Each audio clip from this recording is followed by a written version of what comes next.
Stop being the yield for someone else's portfolio. The moment you walk into a dealership, you aren't a customer. You're an asset to be liquidated.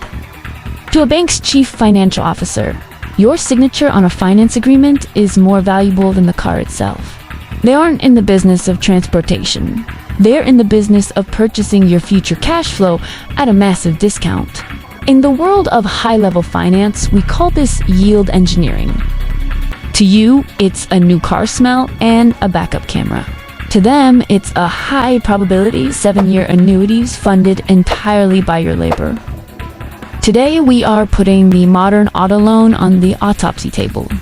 We're going to expose the 67 car loan protocol, the mathematical violence of the deadly cross, and the exact strategy you need to stop financing your own poverty and start defending your surplus. The trap begins with the 67 car loan protocol.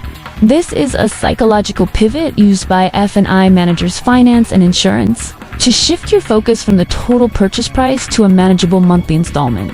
Evolutionarily, the human brain is not wired to process a $65,000 capital expenditure. It feels like a threat. But our brains can process a $750 monthly recurring cost. It feels like a utility bill. Dealerships know this. They are trained to anchor your psychology. When you sit down, they don't ask if you can afford the car. They ask, what do you want your monthly payment to be? This is the ultimate illusion of affordability. By focusing on that one number, they effectively hide the price. They aren't selling you a $60,000 machine. They are selling you a $700 a month lifestyle. They use the 4-square method to juggle numbers. If the monthly payment is too high, they don't lower the price of the car. They just move the time stretch lever. They extend your term from 60 months to 84 or even 96 years. Your payment drops, your dopamine spikes, and you feel like you won the negotiation. In reality, you just signed a death warrant for your financial surplus. Let's look at the anatomy of the 84-month death spiral. Over the last decade, car loaner terms have stretched to a staggering 7 or 8 years. This isn't for your benefits, for the bank's interest yield. By extending the term, banks artificially lower the barrier to entry, allowing you to afford a vehicle that is mathematically outside your pay grade. But here is the brutal reality. A car is a rapidly depreciating liability. The second the tires touch the street, it loses up to 20% of its value. This leads us to the most lethal part of the autopsy, the deadly cross. This is the point on a graph where the depreciation of the vehicle finally meets the remaining balance of the loan. In an 84-month scenario, you're underwater, meaning you owe more than the car is worth for approximately 5.5 years. If you get into an accident or if life hits you and you need to sell, you are left with a deficiency balance. You're paying for a ghost? This engineer friction ensures you can never leave the cycle. When you're finally ready for a new car, the dealer simply rolls that negative equity into the next loan, compounding your debt until your surplus is permanently erased. Behind the curtain, the 62 hidden fees represent the dealership's true profit center. Most people think dealerships make money on the car's sticker price. They don't. The car is just the bait. The real margin is in the finance reserve. Most consumers are unaware of the buy rate versus the contract rate. If a bank approves you for a 5% interest rate, the dealer can legally quote you 7% and pocket the 2% spread. That is pure wealth extraction masked as a service.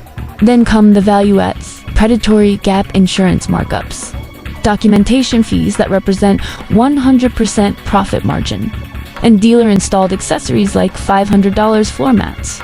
To build digital real estate or scale a micro-business, you need liquid capital. But a modern car loan is a lead weight on your balance sheet. It increases your burn rate and lowers your risk tolerance. You can't pivot into a new venture or invest in a high-income skill because you are tethered to a monthly payment that demands you stay in a job you may hate. You've traded your professional sovereignty for a ventilated seat.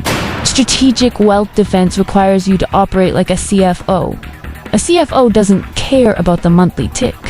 They care about the IRR, the internal rate of return on every dollar spent. If an asset is depreciating at 15% a year and you are paying 7% interest to hold it, you are losing 22% of your wealth annually on that line item alone. That is a catastrophic failure of strategy. Here is how you break the cycle. Negotiate the out there price only. Never discuss a monthly payment. If they ask, tell them you are a cash buyer until the final price is locked.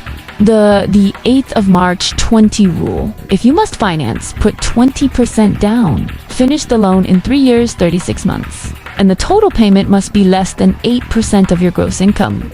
If you can't meet these numbers, you cannot afford the car. The pre-depreciated asset. Buy vehicles that have already taken the 30% to 40% hit. Let the status seekers pay the new car tax for you. Redirect the cash flow. Once that car is paid off, do not trade it in. Redirect that $700 a month into an income-producing asset. That is how you build a surplus. The goal isn't to drive the most impressive vehicle in the parking lot. It's to own the most productive balance sheet in the room. The 67 trap only works if you keep your eyes on the monthly payment and your heart on the status. It works if you value the opinion of the person sitting next to you at a red light more than your own financial freedom.